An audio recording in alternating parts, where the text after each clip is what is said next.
what happened last night? Well, I just had picked her up from gymnastics in Whitehall, maybe about 5 minutes after 7.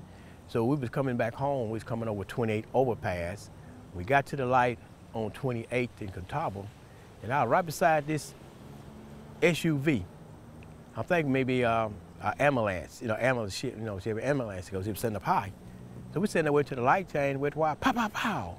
I heard that, and I kind of jumped like that, and I went on and turned right there on Catawba to get out the way of the, where I know where it was coming from.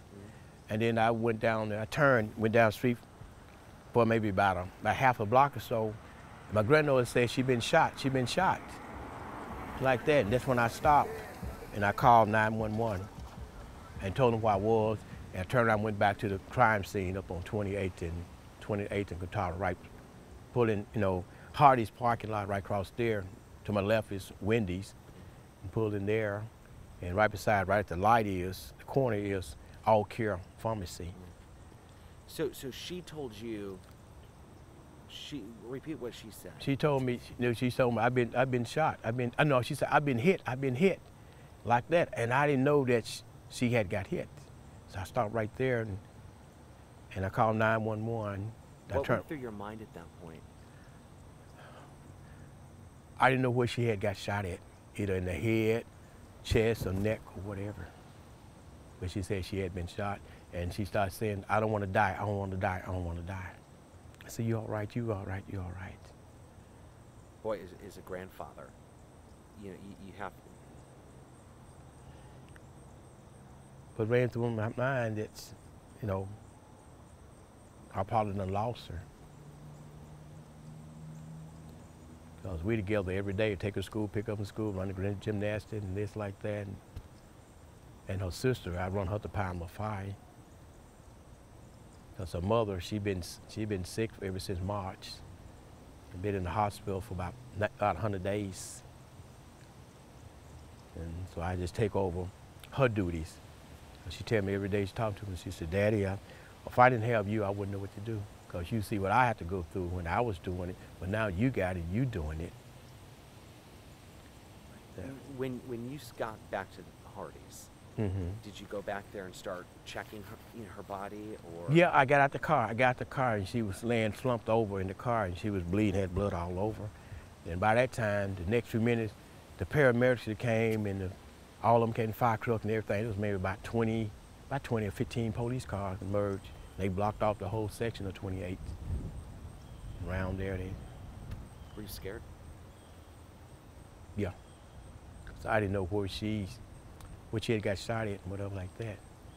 And then I didn't know to the left, because I had to leave my car for the crime scene. They said, well, you can't drive your car, this is a crime scene. And he said that you need to go to the hospital. So one of the officers, the guy in his car, he took him to the hospital, to the emergency room. And so at that point, when you got to the hospital, did you realize that she was going to be okay? Well, yeah, she was in there. Everybody was working on and stuff like that, and they said she just got her fragment of the glass, and she didn't get shot. It's a fragment that's cut her kind of on her thigh, arm and stuff. Then she had blood on her face too, running down the face too. So the police department saying that she was shot, that it was just a graze. Yeah, graze. Yeah. They're saying that the car actually slowed the bullet down. I mean, she must have had a guardian angel over her. We both, because I didn't know till they brought my car back. The crime scene tech brought my car back to the emergency room. She said, your car is parked back there.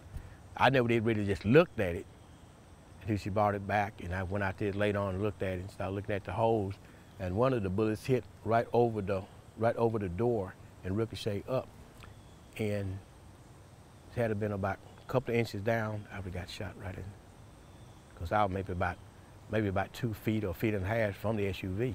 So what do you think was watching over her? God, with his angels,